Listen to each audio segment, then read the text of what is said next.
Good afternoon, students. Today in this video, we will start our fourth chapter, Central Difference Interpolation Formula, from the book Numerical Analysis of Jeevan Sons Publications.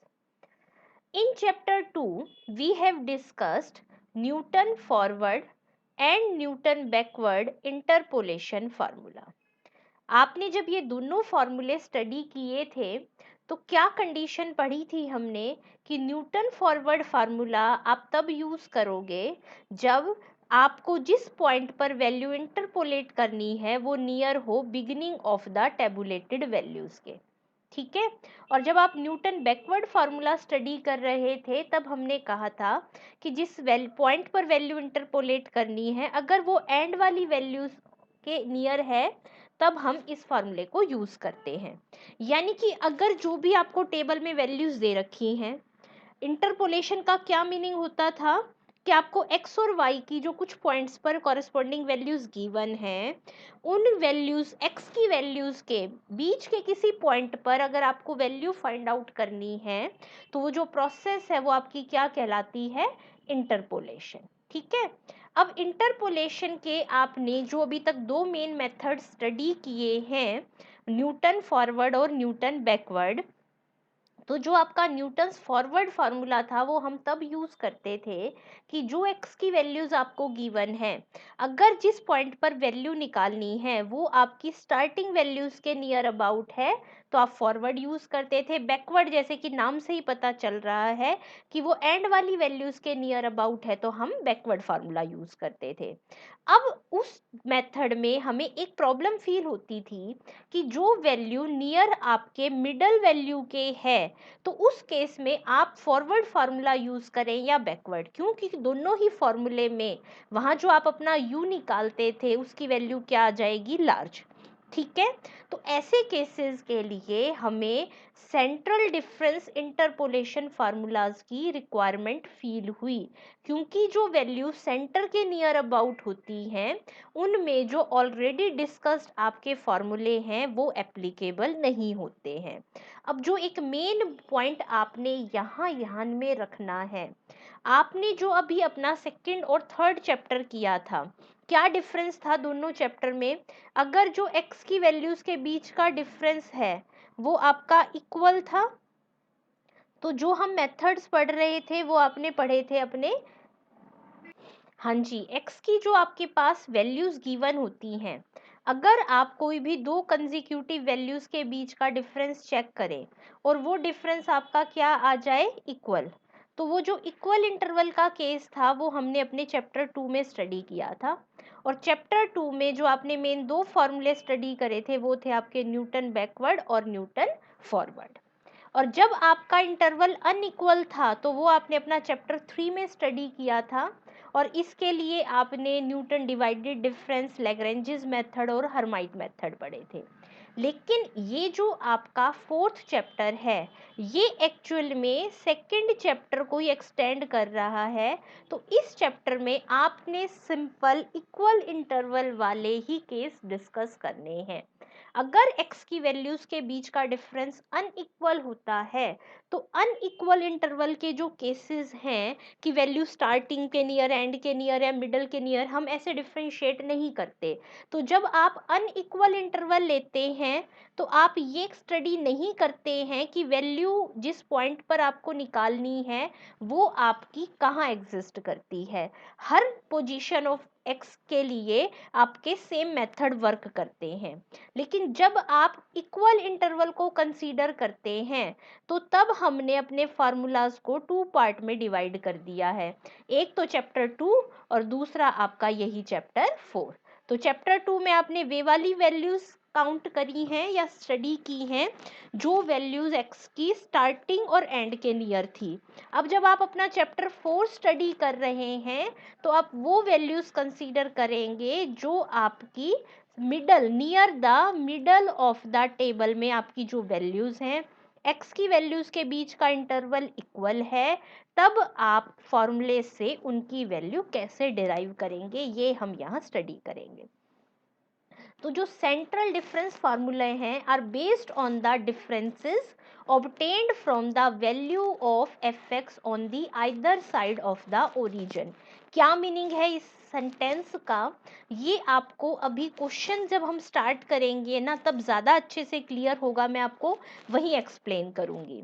The main advantage of central difference formulae is that these give more accurate result than other methods of interpolation. क्या meaning है इस sentence का, कि जो आपका central difference फार्मूले हैं, कि मान लीजिए आपकी कोई वैल्यू मिडल के नियर थी, आपने उस क्वेश्चन को कर दिया न्यूटन फॉरवर्ड से या न्यूटन बैकवर्ड से, और उनके कंपैरिजन में जो रिजल्ट आएगा सेंट्रल डिफरेंस फार्मूला से मोर एक्यूरेट आएगा then using the method of chapter second. Their disadvantage lies in the complicated calculation and tedious expression which are different to remember। अब क्या प्रॉब्लम है यहाँ पर कि जो आपका न्यूटन फॉरवर्ड और बैकवर्ड का फार्मूला था वो एक्चुअल में बहुत सिंपल सी फॉर्म में था, लेकिन जो आपके सेंट्रल डिफरेंस के फॉर्मूले हैं थोड़ी सी तो इसमें कैलकुलेशन पार्ट ज़्यादा है, और जो उसकी फॉर्मूले का एक्सप्रेशन है ना थोड़ा सा डिफिकल्ट है रिमेंबर करने के लिए। लेकिन अगर आप किसी भी ट्रिक से या प्रॉपर मेथड से एक बार उसे अच्छे से लर्न कर लेंगे और आपको स्टेप्स क्लियर हो जाएं तो ये वाला चैप्टर भी आपका बिल्कुल ही सिंपल है। अब इस चैप्टर में आप कौन से मेन फॉर्मूले स्टडी करोगे। पहला फार्मूला है Gauss forward interpolation formula, Gauss backward interpolation formula, Stirling formula और बेसल्स फार्मूला। अब किस क्वेश्चन पे कौन सा फार्मूला अप्लाई होगा ये डिपेंड करता है दो चीज़ों पे। एक तो क्या कि अगर क्वेश्चन में आपको स्पेशली मेंशन है कि फॉर्मूला इसी को यूज़ करते हुए क्वेश्चन सॉल्व करना है, तब तो आपके लिए मस्ट है कि आपको वही मेथड यूज़ करना होगा। नहीं तो जो भी आपको चारों फॉर्मूलों में से इजी लगे आप वो यूज़ कर सकते हैं। प्लस जब मैं ये फॉर्मूले के आर्टिकल्स आपको एक्सप्लेन करूंगी तब आपको कुछ छोटी मोटी कंडीशंस भी हम आपको बताएंगे कि किस केस में कौन सा फार्मूला ज़्यादा सिंपल रहता है यूज़ करना। लेकिन कोई मस्ट ऐसी कंडीशन नहीं है कि ये वैल्यू हो तो यही फार्मूला यूज़ करना ज़रूरी है। यहाँ पर जैसे आपका ये फॉरवर्ड और बैकवर्ड वर्ड्स आ रहे हैं ना, तो यहाँ ऐसा कोई इसका जैसे न्यूटन फॉरवर्ड और बैकवर्ड में लॉजिक होता था वैसा कोई लॉजिक हम यहाँ पर यूज़ नहीं कर रहे हैं। अब we will discuss each of these methods with the assumption that the value of fx at equidistant points are given। कि क्या assumption हम यहाँ लेकर चलते हैं कि ये जो चैप्टर है ये भी आपका equal intervals of values of x के लिए ही यूज होगा। अगर x की वैल्यूज के बीच का इंटरवल कहीं अनइक्वल है तो ये आपका चैप्टर के कोई भी मेथड को आप यूज नहीं कर सकते हैं। तो जब आपका सबसे पहला फॉर्मूला है वो क्या है, गोस फॉरवर्ड इंटरपोलेशन फार्मूला। अब सबसे पहले हम पढ़ रहे हैं कि ये जो फॉर्मूला है ये हमने कैसे डिराइव किया है और क्या ये फॉर्मूला है।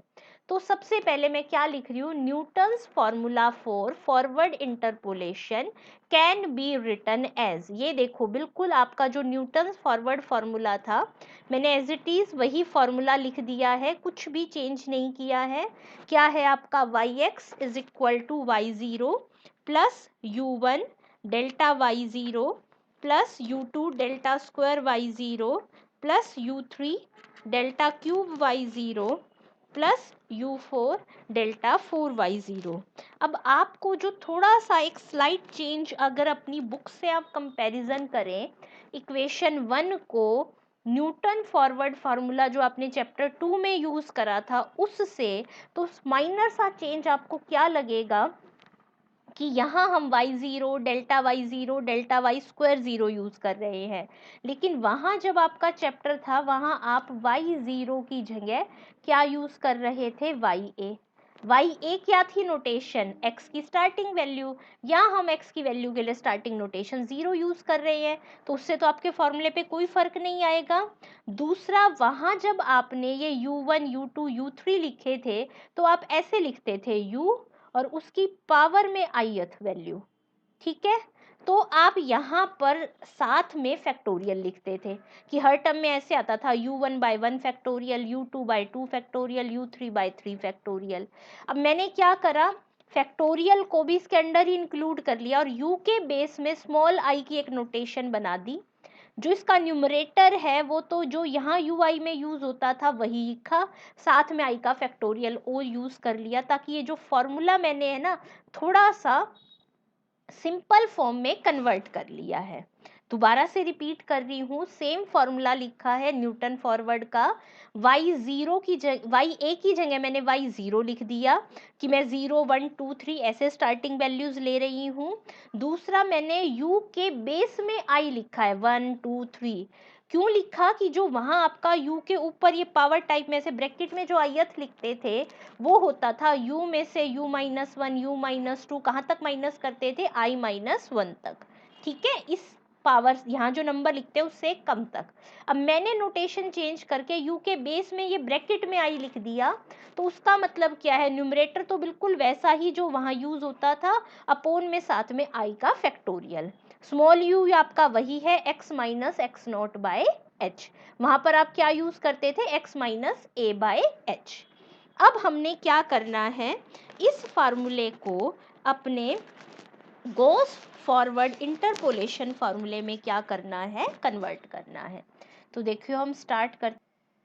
नाउ इन इक्वेशन 1, कौन सी है इक्वेशन 1 आपकी, जिसमें अभी हमने न्यूटन फॉरवर्ड इंटरपोलेशन का फॉर्मूला लिखा था, उसमें आपने क्या करना है, except the first two terms on right hand side, the subscript of y in each term is diminished by 1।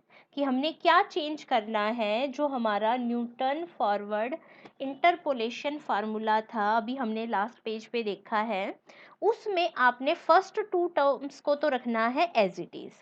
उसके बाद जितनी भी y वाली टर्म्स हैं उनके बेस में क्या यूज हो रहा था, y0 ही आ रहा था ना सबके बेस में, तो हमें उस y0 को डिमिनिश्ड करना है बाय 1, यानी कि मतलब y0 को y के बेस में -1 वाली सबस्क्रिप्ट के फॉर्मूले में क्या करना है, कन्वर्ट। तो अभी कन्वर्ट करने से पहले अगर मैं जनरल आपको कहूँ कि आप डेल्टा की प्रॉपर्टी से डेल्टा y-1 निकालो, तो डेल्टा क्या कहता है, -1 से एक बड़ी नेक्स्ट वैल्यू क्या बन जाएगी, y0, और y0 में से आप y-1 को, सॉरी ये माइनस है, -1 को क्या कर देंगे, सब्ट्रैक्ट। यही होता है आपका फॉर्मूला। अब यही फॉर्मूला मैं अगर n+1 के लिए लिखूं, तो डेल्टा की पावर n+1 y-1 क्या बन जाएगा। अब देखो पहली बार एक बार में एक डेल्टा यूज होगा, तो यहाँ पर देखो डेल्टा n आ गया, y-1 से एक बड़ी वैल्यू y0, और उसमें से ये डेल्टा n वाली माइनस होगी। तो एक्चुअल में ये जो ऑपरेटर अप्लाई होता है इसका मीनिंग होता है डेल्टा ब्रैकेट में डेल्टा की पावर n y-1।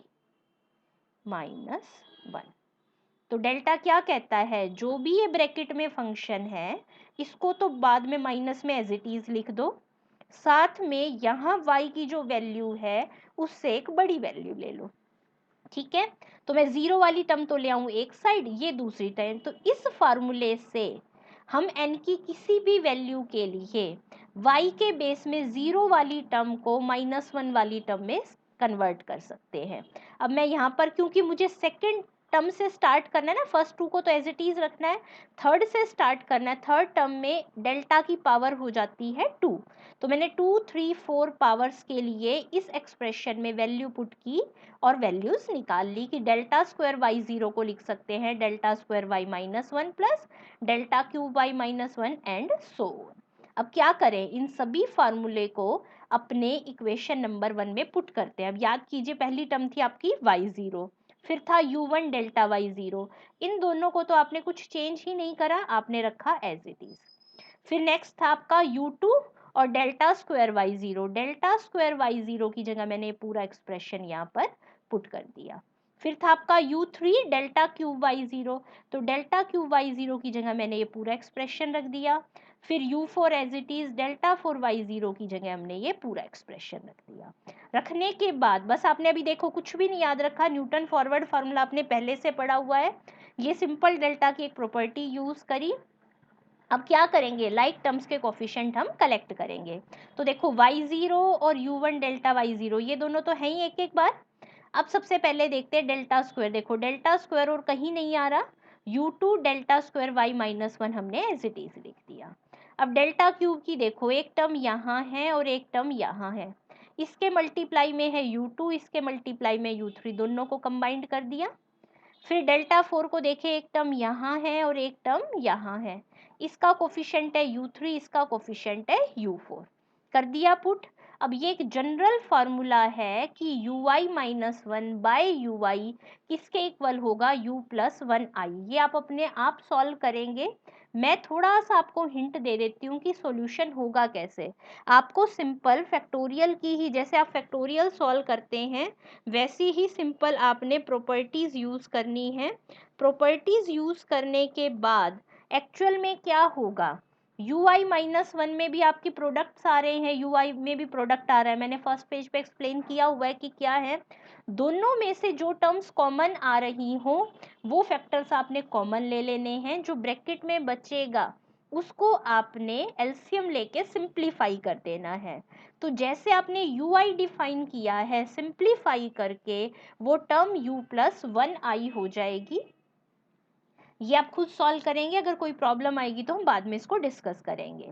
अब मुझे किसकी वैल्यू चाहिए थी, u2 प्लस u3 की, तो मैं यहाँ i को क्या पुट करूँ, u2 और u3 बनाने के लिए 3 पुट करना पड़ेगा। तो मैंने 3 पुट करा तो ये बन गया u2 और ये u3, और ये क्या बन गया u प्लस 1 3। तो मैंने देखो इसको रिप्लेस कर दिया, ऐसे ये बन गया u प्लस 1 4, रिप्लेस कर दिया। अब पहला जब आपने स्टेप किया था तो आपने दो टर्म्स तो रखी थी एज इट इज, और उसके बाद वाली जो सबस्क्रिप्ट थी उन्हें 1 से डिमिनिश किया था। अब हमें यहाँ पर क्या रखना है, 2 तो जो आपने पहले एज इट इज रखी थी, और 2 टर्म्स अब हम और एज इट इज रखेंगे। तो 4 जो आपकी टोटल टर्म्स हैं वो आपकी एज इट इज रहेंगी, और हमारी जो 5th ऑनवर्ड टर्म्स है उनकी जो भी सबस्क्रिप्ट है उसको हमने फिर से क्या करना है, 1 से रिड्यूस। तो देखो आइडेंटिटी तो आपकी यही वाली सेम यूज होगी।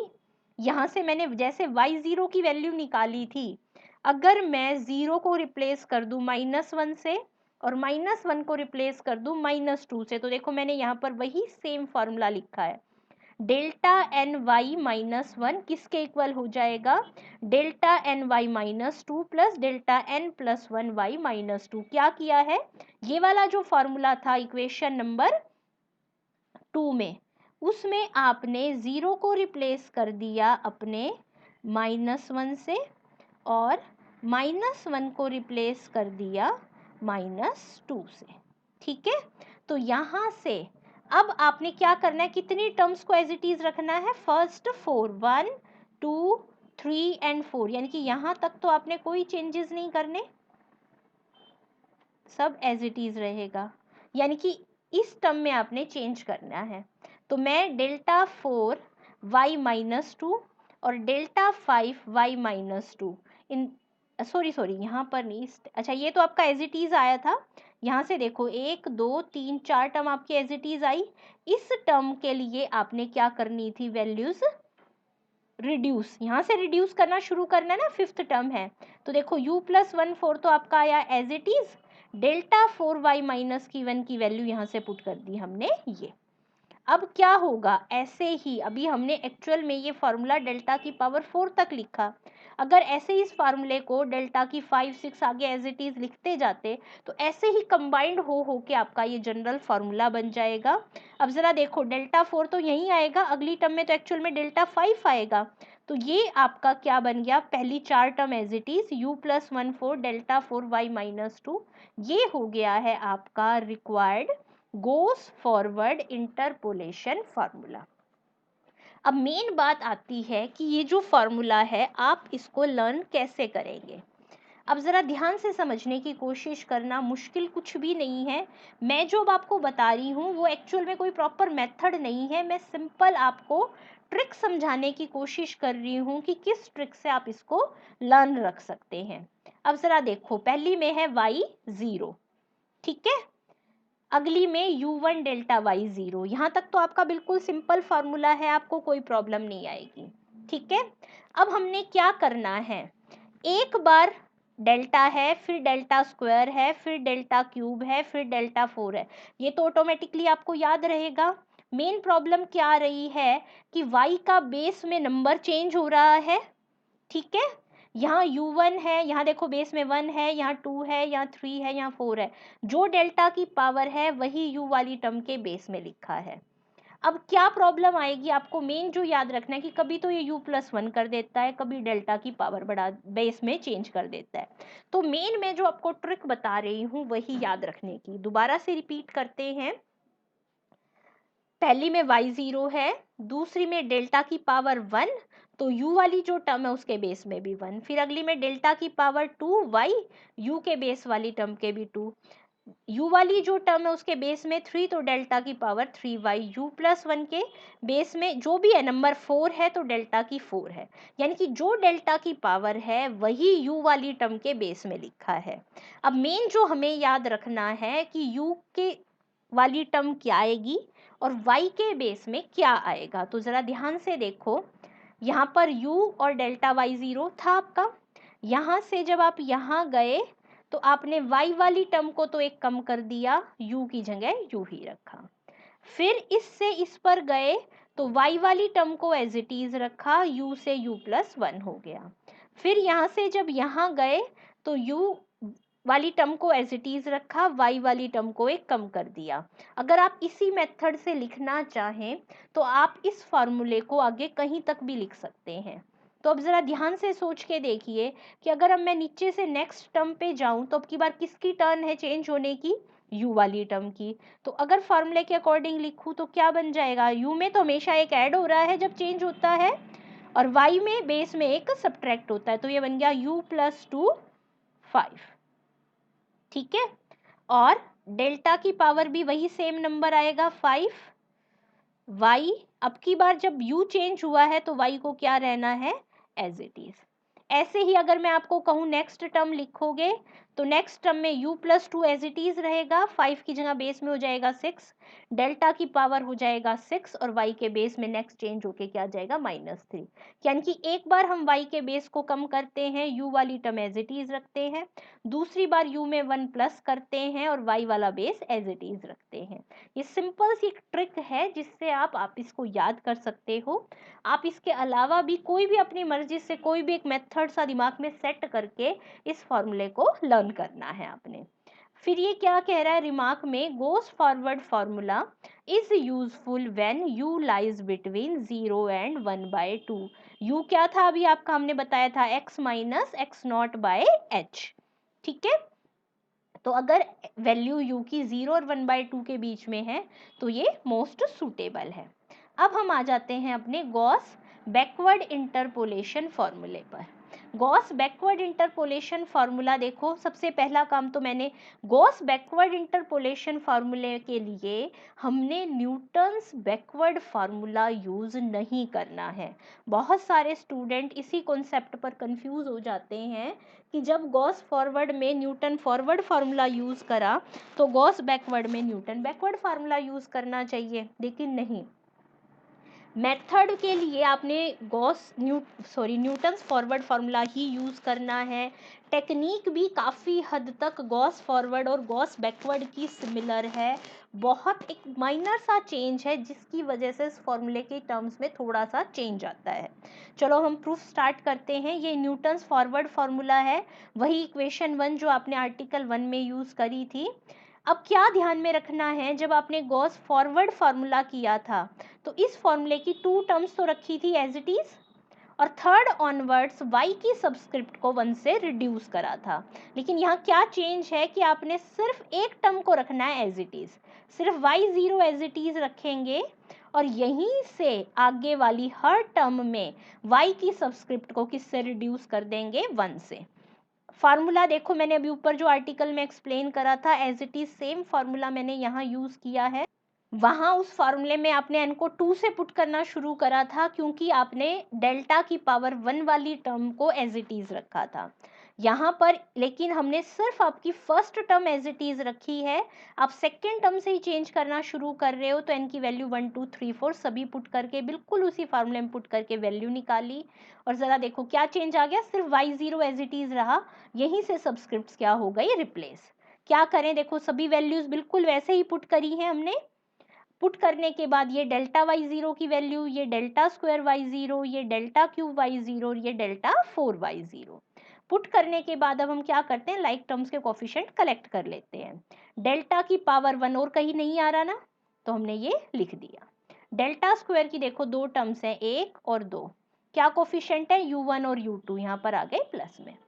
डेल्टा की 3 की दो टर्म्स हैं, कोफिशिएंट है u2 और u3, यहाँ प्लस में आ गए। डेल्टा 4 की दो टर्म्स हैं, कोफिशिएंट है u3 u4, यहाँ प्लस में आ गए।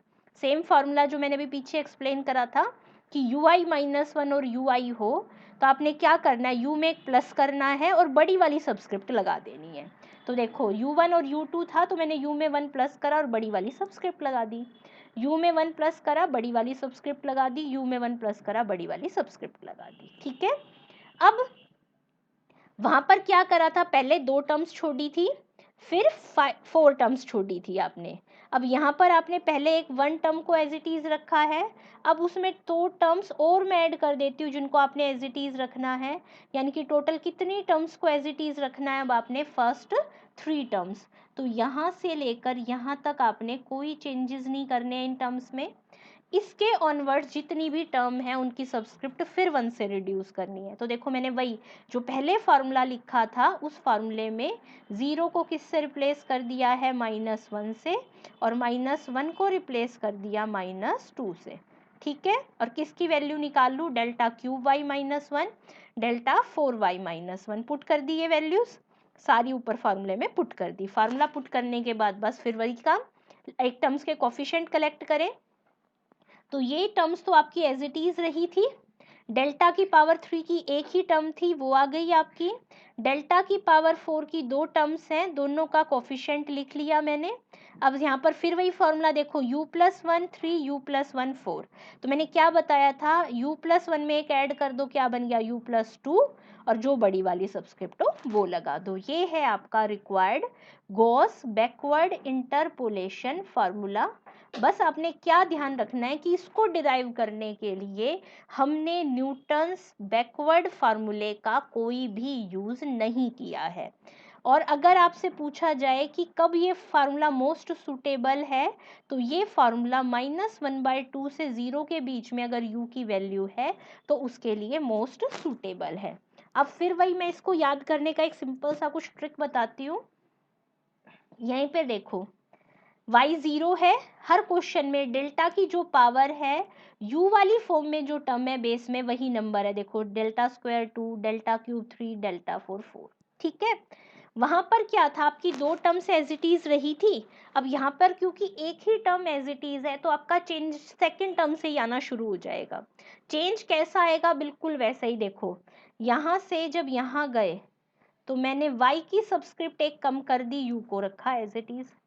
इससे जब यहाँ आए तो y की सबस्क्रिप्ट रही सेम, u में 1 ऐड हो गया। फिर यहाँ से यहाँ जाएंगे तो आपका u एज इट इज रहा, y की सबस्क्रिप्ट एक रिड्यूस हो गई। यहाँ से यहाँ आएंगे u ऐड हो गया, y की सबस्क्रिप्ट एज इट इज रही। तो इस तरीके से आप इस फॉर्मूले को आगे जहाँ तक लिखना चाहें बिल्कुल सिंपल तरीके से लिख सकते हैं। मैं एक टर्म आपके लिए लिख के दिखा रही हूँ, यहाँ क्या बन जाएगा, u प्लस, अब किसकी टर्न है चेंज होने की, अगर आपको याद हो अब की बार चेंज होने का नंबर है y के बेस का, क्योंकि y पिछले दो में सेम था ना, तो u+2 आपका रहेगा एज इट इज। बेस में क्या आ जाएगा, ये 5 डेल्टा की पावर 5y -3। अगर आपको नेक्स्ट टर्म फिर लिखनी होगी तो उसमें u+2 की जगह क्या हो जाएगा, u+3, बेस में आएगा 6, डेल्टा की पावर 6 y -3। इस तरह से आप इस फार्मूले को जितनी भी पावर्स तक डेल्टा की सॉल्व कर सकते हैं और अपने क्वेश्चंस में यूज कर सकते हैं। Thank you.